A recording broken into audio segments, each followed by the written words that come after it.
ഈ വെറൈറ്റി തീമിലുള്ള ചെറിയ പടങ്ങൾ എടുക്കുന്നതിൽ തമിഴ് ഇൻഡസ്ട്രി അവർ മിടുക്കന്മാരാണ്. ഈ സിനിമ എന്ന് പറയുന്ന ഒരു ടൈം ഷെയർ എന്ന് എനിക്ക് പറയാൻ പറ്റുമോ എനിക്ക് അറിയില്ല. ആക്ച്വലി ഒരു എക്സാമ്പിൾ പറഞ്ഞുതരാം. ദ കോളർ എന്ന് പറയുന്ന ഒരു ഇംഗ്ലീഷ് സിനിമയുണ്ട്. ഇനി കോളർ കണ്ടിട്ടില്ലാത്തവരാണെന്നുണ്ടെങ്കിൽ നമ്മൾ കൊറോണ ടൈമിലുണ്ടല്ലോ, കൊറോണ ടൈമിൽ ദ കോൾ എന്ന പേരിൽ ഇതിന്റെ ഈ കൊറിയൻ റീമേക്ക് വന്നിരുന്നു. ദ കോളറിന്റെ കൊറിയൻ റീമേക്ക് ആണ്. അതായത് ഒരു വീട്, ആ വീട്ടിൽ വ്യത്യസ്ത കാലഘട്ടങ്ങളിൽ നിന്നുള്ള ആ വീട്ടിലൊരു കോൾ വരുന്നതാണ്. രണ്ട് ഡിഫറെന്റ് ആയിട്ടുള്ള കാലഘട്ടത്തിൽ നിന്നുള്ള കോൾ വരുന്ന ആ രീതിയിലുള്ള അങ്ങനെ ഒരു സിനിമയായിരുന്നു. അപ്പോൾ ഭൂരിഭാഗം ഇങ്ങനത്തെ ഈ ഒരു തീമിൽ വരുന്ന പടങ്ങളെല്ലാം ഒന്നെങ്കിൽ ഹൊറർ അല്ലെങ്കിൽ ത്രില്ലർ ആ ഒരു ജോണറിൽ സ്റ്റിക്ക് ചെയ്തെന്നാണ് കഥ പറയുന്നത്. പക്ഷേ ഈ സിനിമ അങ്ങനെയല്ല. ഈ സിനിമ നിർമ്മിച്ചിരിക്കുന്ന ശിവകാർത്തികേയനാണ്. ഇതൊരു ഹൊറർ സിനിമ എന്നുള്ള രീതിയിൽ തുടങ്ങി പിന്നെ കുറെ കോമഡി സീനുകളും കാര്യങ്ങളൊക്കെ ആയിട്ട് ഒരു ഇമോഷണൽ നോട്ടിൽ, ഇമോഷണൽ ഹൈയിൽ അവസാനിക്കുന്ന ഒരു ഫീൽ ഗുഡ് ചിത്രമാണ് ഹൗസ് മേറ്റ്സ് എന്നുള്ള ഈ സിനിമ.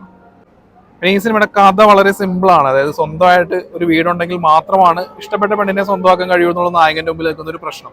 അയാൾ ഉള്ളതെല്ലാം വിറ്റുപെറുക്കി ഒരു ഫ്ലാറ്റ് മേടിക്കുന്നു. ഫ്ലാറ്റ് എന്ന് പറഞ്ഞാൽ പുതിയ ഫ്ലാറ്റ് അല്ല, അതിന് മുമ്പോട് വേറെ ആരിലൊക്കെ താമസിച്ചു, സെക്കൻഡ് ഹാൻഡ് ഫ്ലാറ്റ് എന്നൊക്കെ പറയൂലേ, അങ്ങനെ വേണമെങ്കിൽ പറയാം. അപ്പൊ അങ്ങനെ ഒരു ഫ്ലാറ്റാണ്. അങ്ങനെ നായികയും കൂട്ടി അവിടെ ചെല്ലുന്നു. അപ്പൊ താമസിക്കുമ്പോൾ കുഴപ്പമൊന്നുമില്ല. ഒന്ന് രണ്ടാഴ്ച കഴിയുമ്പോഴാണ് അവിടെ എന്തെങ്കിലുമൊക്കെ ഒരു പ്രശ്നം ഉള്ളതായിട്ട് അറിയുന്നത്. സാധാരണ നമ്മൾ കാണുന്ന ഹൊറർ സിനിമകളുടെ സ്ഥിരം ടെംപ്ലേറ്റിൽ തന്നെയാണ് പോകുന്നത്. പിന്നെ ഇതിന്റെ ആ ഒരു നമ്മളൊരു പുതിയ കൈൻഡ് ഓഫ് ഒരു ഐഡിയ അല്ലെങ്കിൽ ഈ ടൈം ഷെയർ അല്ലെങ്കിൽ ടൈം ലോപ്പ് എന്ന് പറയുന്ന ആ ഒരു സംഭവം അത് ഇൻട്രൊഡ്യൂസ് ചെയ്യുന്നത് മുതൽ സിനിമ ഓക്കെയാണ്.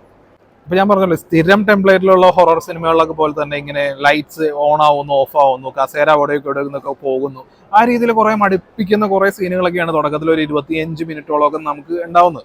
അപ്പൊ അതൊക്കെ ഒന്ന് സഹിച്ചു കഴിഞ്ഞിട്ടുണ്ടെങ്കിൽ ഒരു അരമണിക്കൂറെ കഴിഞ്ഞ് കഴിയുമ്പോൾ ശരിക്കുള്ള കോൺഫ്ലിക്റ്റിലേക്ക് എത്തും. പിന്നെ രസമാണ്. പക്ഷെ ഒറിജിനൽ കോൺഫ്ലിക്റ്റ് അവർ പ്രസന്റ് ചെയ്തതിന് ശേഷവും പിന്നെ അതായത് ഈ വീട്ടിൽ എന്ത് ചെയ്താലും രണ്ട് കാലഘട്ടങ്ങളിലും ഒരേപോലെ എഫക്റ്റീവാണ്. ഇപ്പൊ ഇവിടെ നിന്ന് ഒരു കസേര മാറ്റി വെച്ചിട്ടുണ്ടെങ്കിൽ ആ രണ്ട് കാലഘട്ടങ്ങളിലെ വീട്ടിൽ താമസിക്കുന്നവർക്കും അത് ബാധിക്കും. അപ്പൊ ആ രീതിയിലുള്ള കുറെ കോമഡി അല്ലെങ്കിൽ അങ്ങനെയുള്ള കുറെ കാര്യങ്ങളൊക്കെയാണ് ഈ സിനിമയിലൂടെ പോകുന്നത്.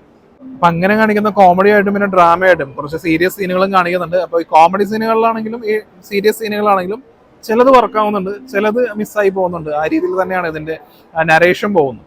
അപ്പൊ ആദ്യം ഹൊറർ പിന്നെ കോമഡി ഈ രീതിയിലൊക്കെ പരീക്ഷിച്ചു കഴിഞ്ഞിട്ട് പിന്നെ സിനിമയുടെ ലാസ്റ്റ് നോട്ട് എന്ന് പറയുന്നത് പക്കാ ഇമോഷണൽ ആണ്. ഇമോഷണൽ എന്ന് പറഞ്ഞിട്ടുണ്ടെങ്കിൽ നല്ല രീതിയിൽ അവർ സിനിമ കാണുന്ന നമ്മളെ പോലുള്ളവരൊക്കെ ഇമോഷണൽ ആക്കാൻ അവർ ശ്രമിച്ചിട്ടുണ്ട്. അപ്പൊ ഇമോഷണൽ ആവുന്നതിൽ അവർ ഓൾമോസ്റ്റ് വിജയിച്ചു എന്ന് പറയാം. അതിന് കാരണം കാളി വെങ്കട്ടിന്റെയും വിനോദിനിയുടെയും, ഇവർ രണ്ടുപേരും സീനിയർ ആക്ടേഴ്സ് ആണ്.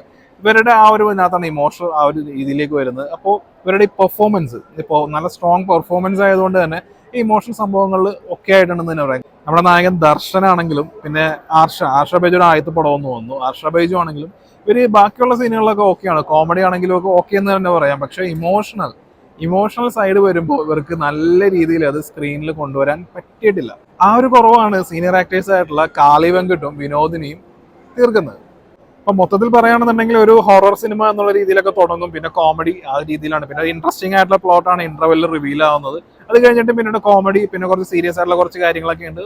രസമായിട്ടൊക്കെ തന്നെയാണ് പോകുന്നത്. ക്ലൈമാക്സ് ആകുമ്പോൾ ഒരു ഇമോഷണലി നമ്മളെ ഹുക്ക് ചെയ്യാൻ വേണ്ടി അവർ ശ്രമിച്ചിട്ടുണ്ട്. അതിൽ ഓൾമോസ്റ്റ് അവർ വിജയിച്ചിട്ടുമുണ്ട്.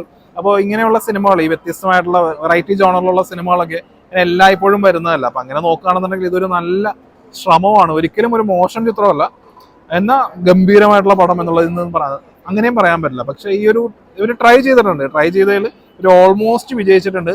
പടം കാണുന്ന നമുക്കാണെന്നുണ്ടെങ്കിൽ നമ്മൾ മുടക്കുന്ന കാശ് പിന്നെ നമ്മുടെ സമയം അതിനൊന്നും നഷ്ടമൊന്നും തോന്നുന്നില്ല. അതുകൊണ്ട് തന്നെ ഇതൊരു എബോ ആവറേജ് മൂവി എക്സ്പീരിയൻസ് ആണ് ഈ ഹൗസ് മേറ്റ്സ് എന്നുള്ള ഈ സിനിമ നൽകുന്നത്.